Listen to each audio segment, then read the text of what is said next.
Hello, lovelies. This is my nature in Olympia, Washington. I wanted to share with you all. In the morning, I have some free time, as I've shared, to be able to get out or do housework or whatever the heck, readings, spend some spiritual time connecting. My boys are very techy, so it's been a challenge to get them out here. But isn't it beautiful? Today it's a bit cloudy and on the edge of fog, and there's a bit of dampness in the air, so I don't know how long I'm going to be out here. I just really wanted to vlog or muse or whatever from a different location. My as you've noticed, I'm sure my walls inside are this like creamy color, and I'm not really one to put lots of things on the walls. I have a really high dust allergy to dust and dust mites. And so if you know anything about allergies, the more things you have up and about, the more dust collectors you have out that you have to maintain and take care of. I am planning on doing some tapestries, but that means like anywhere from once a month to every other month, I have to go and like take everything down and clean it. So I've been putting off putting up some of my more decorative stuff because of allergies, basically. But out here, there's not much dust or any of that. It's very damp and lovely. As you can see, I've got. I'm in a forest, folks. This is a neighborhood within a foresty type area. If you know anything about Washington, this is basically a rainforest. There is moss growing up onto the trees, and there's this whole property behind that you're seeing here. Part of it is mine, about from the deck. It's like within a few feet out. But on the side here, I have more. But my neighbor is fairly close. Most of our property is actually to the front of our building, and it's sloped. So, yeah, we wanted less maintenance, and we didn't want so much grass. I do have a grass patch over here, which you can't really see that well there. See, there's a corner of the house. You can probably see a little bit of the grass. That's it. I only have grass on that side, and that's most of our actual play space and usable yard. But all around my house, oops, sorry, accidentally adjusted all around my house is this gorgeous, gorgeous forest. And there are little to no fences in the neighborhood. So we are free to kind of go wherever we want. And of course, we respect our neighbor's property and such. But nobody really, in the bigger lots where they don't really spend much time toward the back of their lots, we see deer all the time coming through our property, going into the neighbors, all of my neighbors really, except for maybe the one on the opposite side of our house here. That's probably the only fence I've seen. And it's more like just a divider wall because the two houses are so close. Um, and matter of fact, the neighbor used to own this property, and I think he did that to really divide the space. But so yeah, most of my property is this gorgeous forest area all over it. It's so dark here at night. Love it. And the birds are really, really popping, like singing, talking. Really, I try to be quiet, but I don't know how well the sound's going to pick it up. They're just so lovely. Yeah, the one thing I'm missing in Utah is the magpies. But then the thing I missed when I was in Utah was no little to no squirrels, depending on where you were in the Salt Lake Valley. Only near, like, say, the mountains in the east, and well, I would say the west too, but the mountains in the west had mining going on in Utah. Here, it's just all green. um, and we live in a neighborhood that's kind of up near one of the peninsulas. We're in the northwest Olympia here, and it's just gorgeous. So I thought I'd come out here and maybe pull an OM and one or two of my other oracles. So this is the Voices of the Trees oracle, and it has the lovely seasonal trees on the back. And I wanted to maybe talk about FaerieWorlds, which is one of the reasons we've moved. Well, I wouldn't say it's one of the reasons we moved back to the West Coast, but it's a perk. We've been coming back anything from every other year to every 3 years or so to come to the FaerieWorlds Festival slash Fae Market, and they have workshops and classes, and bands like Woodland and Omni, and so many other inspiring, beautiful, um, soul-touching artists through music and art, and then creators of awesome Fae-based or Fae-inspired costumery, like literally going and living as a Fae for a weekend. Everybody does it, but it's so fun to interact and engage with those who have truly embodied this Fae essence and energy that they explore and feel through their lives. And they create these costumes and personas to live and be while they're at FaerieWorlds. And I don't know if they do it other places, but that's been my experience there. So that's been awesome. But again, I really love the backs of these cards. It has like the 4 seasons. Like this one has snow on it, falling leaves. I guess it's going in this direction. So beautiful, yeah. Spring flowers at the very top there. And then on this side, it's like summer. Yeah, so pretty. Alright, so let's see what card we get on this beautiful May morning.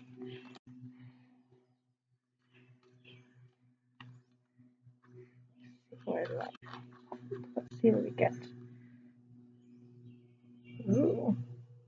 Well, if we were in the South, this would be very, very appropriate. But I'm not sure how it applies now, but it is a lovely card. This is Iho, U, U-Y-E-W. It says Gateway Immortality. I just love the trees.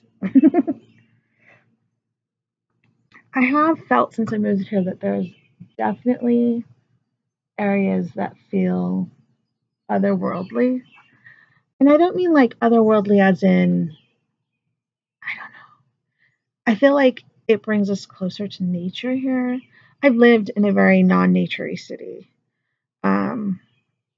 Like the suburbs of Utah, it's just very few trees.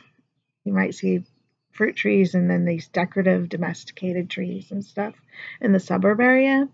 But here, it's like you're on the edge of where you would find the Fae or nature spirits. It's just so rich and green and just if you're one who needs a manicured property specified to your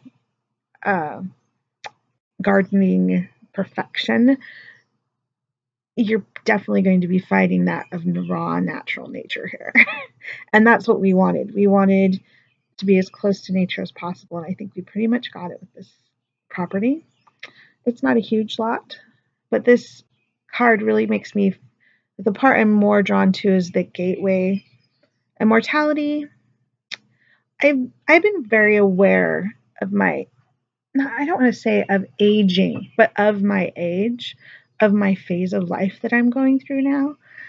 And even my sons have been talking about how eventually things will be like this and that and stuff. They're 9 and 10. And I think it's just an awareness.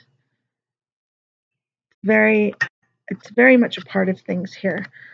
But I am studying this deck and really getting into the symbolism. So this is the one I pulled for today. The U. I guess I could pull up in the book, but I really don't want to. Maybe I'll put a little bit of a description. I don't know. The book is really gorgeous. I love this border and edging. It's like viney leaves up there. And I gotta say, Mickey Mueller, this has been the only deck I've been able to connect with out of your art and systems that you've created so far. And I am not saying that to be negative about your other work because I saw beauty in it, but for some reason it just didn't connect very well with me. But so far I've really been enjoying the voices of the trees. And I just wanted to get a quick little,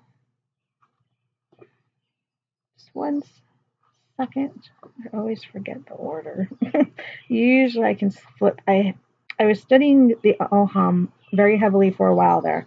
And then I got distracted. Not the way I pulled from tarot, but pulled back from tarot, but I did get distracted.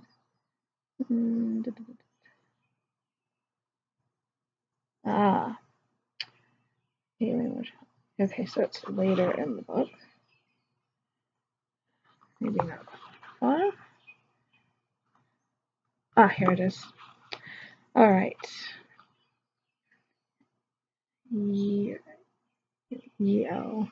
Yeah, you. One aspect of life is diminishing. You are facing a big change. Oh my God, I've been doing a transformation period for like months now. I don't. Something is coming to an end, but something new will replace it. You are giving up an aspect of yourself to become reinvented. Isn't that the truth? Maybe that's true for some of you as well. Maybe a promotion, a career change, a breakup, or even a marriage. The U indicates death, but probably only a symbolic one. Consider this a rite of passage as you leave something behind. You will also embrace something new, so face it without fear, knowing that change for good or bad is difficult, but you will grow from it. Everything that begins has an end at some point. It is all part of life. You is also the tree of immortality, reminding us that energy doesn't disappear, it merely transforms. And there's so much more. And I will just read that meaning aspect, but there's so much more in this book. Yep, get almost 3 to 4 pages of info on you. But my thing, I really feel like this area is so, like my kids, when we were looking at houses in Olympia, they're like, it's so dark at night. And I was like, I love that, because in Utah where we lived, they had these huge, really big lamps, and we were near a park within 3 to 6 houses of the park. And they always had park lights because they had like a football, baseball diamonds, football, soccer areas and stuff. And it was those big multiple light row things up high in the sky shining on the park area, but it would have kind of almost like light pollution. It was like very overlit in the area. And I enjoyed the darker side of our house because it was so much light. My house was towards this. My room in our house in Utah was towards the street, which was south facing, and thus light a lot, including the light from the park and the light from the street lamp for the neighborhood going in. Now, all this makes for a safe neighborhood, or safer. I gotta say, it wasn't exactly a much safer neighborhood because people don't want to be seen or spotted roaming when they're being naughty, right? And but here it is so dark, and it's very wooded, and the properties, some are close together and some are very, very spaced out. Matter of fact, I think the property behind us is good acre or more, and I can't even see the house here, but there is another house beside that you can, but it's still at least a half an acre away. And so when you look, you can't really, because of how much growth and such here, you can't see the houses behind here unless it's nighttime and you see, say, a light from one of the houses coming through the trees. It is so private. On the other hand, on either side, the houses on either side of us are a bit close. Not like right on top of us, because our backyard space is like right here and we have a little bit of distance. But the other house is right next to us here. And like I said, this was once one property owned, and he put up that divider fence, but the houses are, we can't look in the windows but it's very close.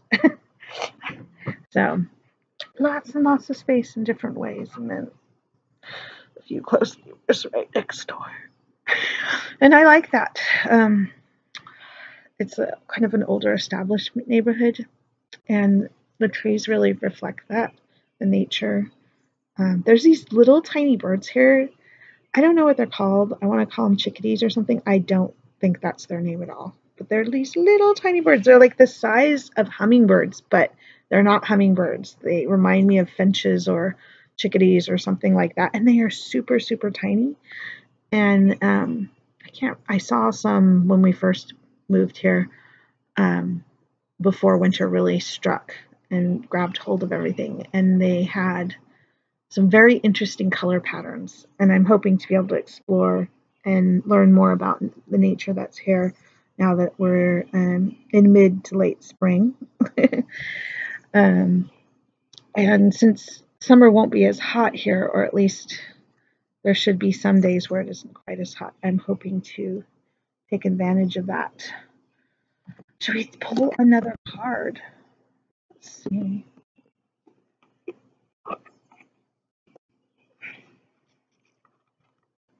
I think maybe the Fairy Forest Oracle. What do you think?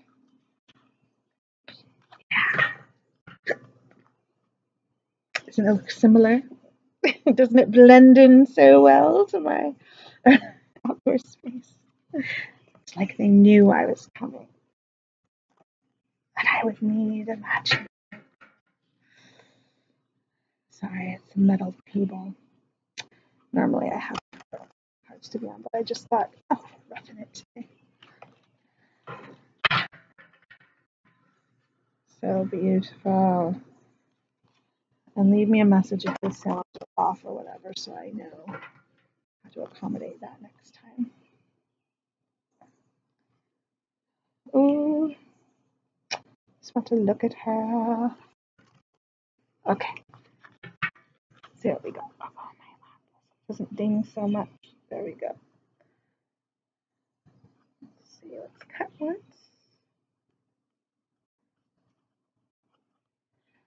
Ah, the life bringer. Lovely. Establishment, growth, fulfillment.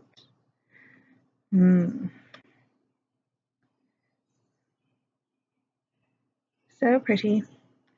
Like I just mentioned before, I have some mixed feelings about this style of the Green Man and Green Lady as these kind of leafed, masked.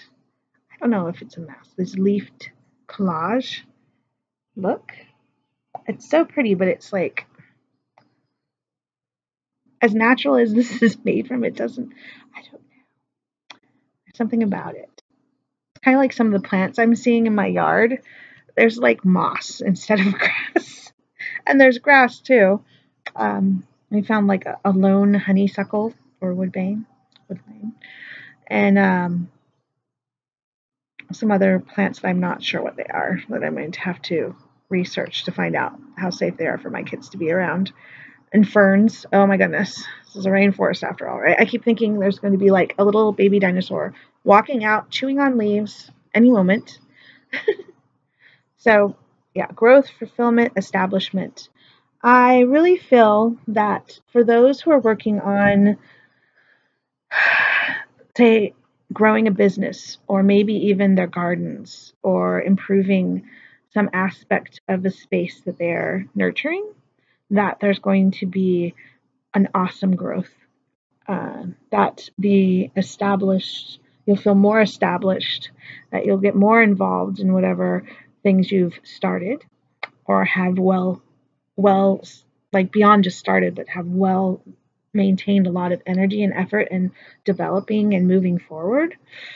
So with this card, I feel like they're saying yes, if you keep with this flow of growth and continued effort and working with the flow of nature, I would say, and the natural patterns you know that work, that yes, you will find benefit, you will find, basically you will succeed.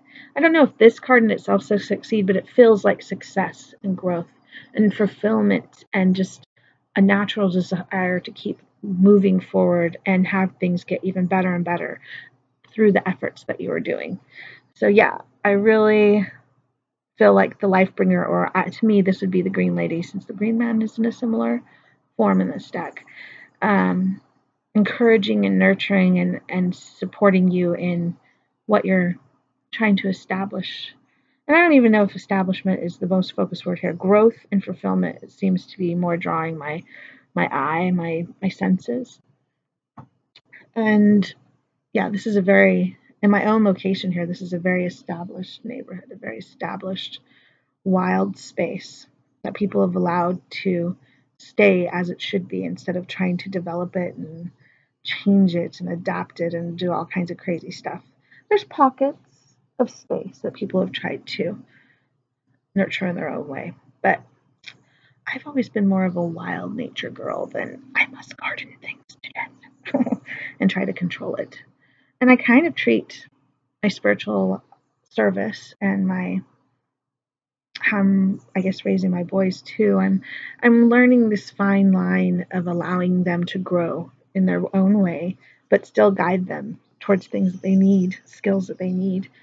And I'm hoping that being closer to nature here, more closer to the green lady and the green man, if you will, to me, nature itself is spirit, it's deity, it's everything that we should be connected to, and it's our father and mother. I guess you could say it is our parents, and that we are animals. we so often I hear we are spirits experiencing a human experience, and I'm like, we are spirits experiencing an animal experience. We are animals just like every other fleshy being out there. And this distance that we put on ourselves from other nature is a falsehood. We are just of need of nature and all its cycles and what it is as any other animal, plant, or whatever that lives in the cycles here on Earth. And for us to try to say that we are other, we are human compared to all these other things, is really an ego thing going on there, that we need to be somehow different than all the other living beings here. And we just aren't. We just have our own way of living here. And some of those methods and ways really needs to reconnect to all that is, right?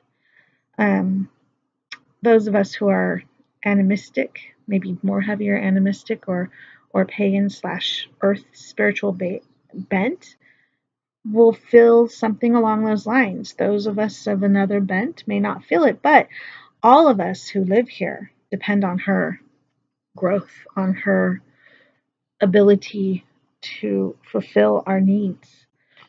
And we have to help her with that. We have to take better care of her and be conscious of what we do and how we do it. Thank you, Spirit. Again, I just love the look of this now that I'm here. I'm like, oh my God, I literally live in the forest. I love it. I admit I'm not up in the deep, deep woods or anything like that, but this is a nice in between of that. And I love being in betweens. Let's see. If you want, I don't really want to read through all the books, folks. That's not really my technique. I only do that when I'm like checking on how much of my own bias is coming through. I try not to be biased. But when I don't have someone to focus on, I try to make sure I'm not reading just for me or just picking up on my currents.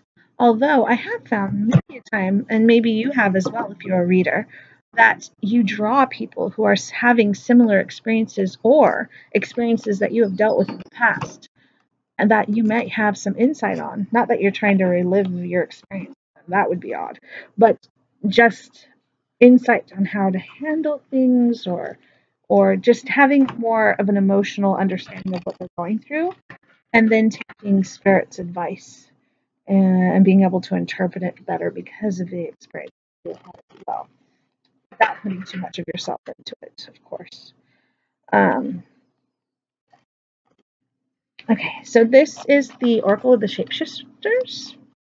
I just want to pop them in here. I've been wanting to do them, but I just couldn't pick one. I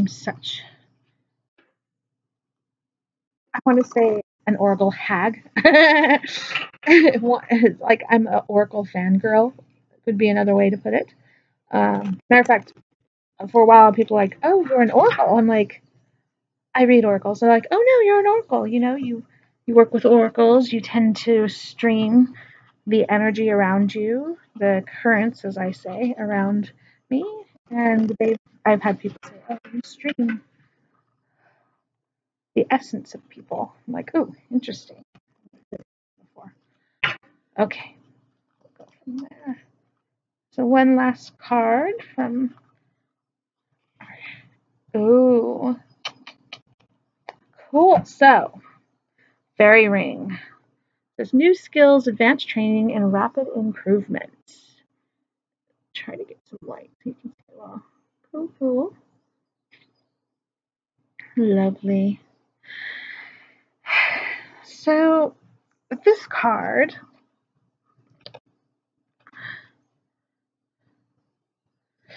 for those who have been really trying to make a decision on whether or not to get specialized training or pursue some changes, hopefully leading to improvements in their lives, and also the new skills really sticks out to me. Like, per se, you are very established in certain career or certain skills, but you want a new bent or a niche within some skill set that you have, and you've been considering getting training or apprenticing or something along those lines, and specializing possibly in a bit of a niche area. I would say that the Fae and your allies and nature support you in pursuing such um, training, apprenticeship, classes, taking on even practice on your own, learning it on your own, and taking and drawing those skills, whatever it would be. And with any new skill, you know what you must do, right? Practice, practice, practice. Yeah, I feel very drawn to that. The fairy ring. Now, that one thing, when you go within a fairy ring, and I'm not trying to talk in the traditional sense of how myth talks about it or whatever, but when you go within the fairy ring, you're going into a space of in between, and the knowledge and practices you can gain in the fairy ring is usually knowledge and spiritual practices that can help work through many things. Everything from transformation to health, whatever, what have you, and also just an understanding of the deeper self, which will then, of course, reflect out. And I just feel that there's a playful aspect here of working with others in a way that might be non-traditional, but is for the good of all involved and brings out another part of the nature of the person or people or beings that you're working with and yourself to better adapt and work with others and bring new skills and abilities forward. So, yeah, I really like this card. I really like the tent. I know you see a bunch of fae beings kind of interacting with these animals in a circusy way, and not everybody feels positive thought forms when they think of a circus. But these animals are, if you read the book, are not being coerced or abused or any of those things. Through play, they are learning new skills, as is the natural process of any animal in nature that lives within dens or packs or anything else. They interact and learn their place within their community through play. They learn how to hunt or gather or forage or whatever they need to do to live their lifestyle through play. And so the message here would be that training does not have to be grueling. It does not have to be something you don't enjoy, but that through play and practice, the new skill could come to you and be an enjoyable process and not something to be dreaded or anything like that, which I think I really need to listen to, because in our homeschool, sometimes with certain skills that my boys have problems with, excuse me, they have been dreading learning time when we're focusing on those areas. And I need to find a way to make it more playful so that those new skills are not quite so intimidating. I think. Yes. And if that isn't part of your life, think of all the other stuff I just mentioned. Cool. So, the fairy ring, number 37 in the Oracle of the Shapeshifters. And I'm sorry if the lighting isn't great. Like I said, it's foggy outside today. Beautiful.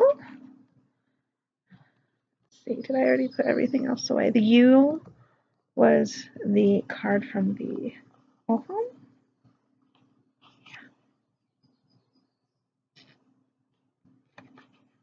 Gateways. And let's see. The Lifebringer from the Fairy Forest Oracle.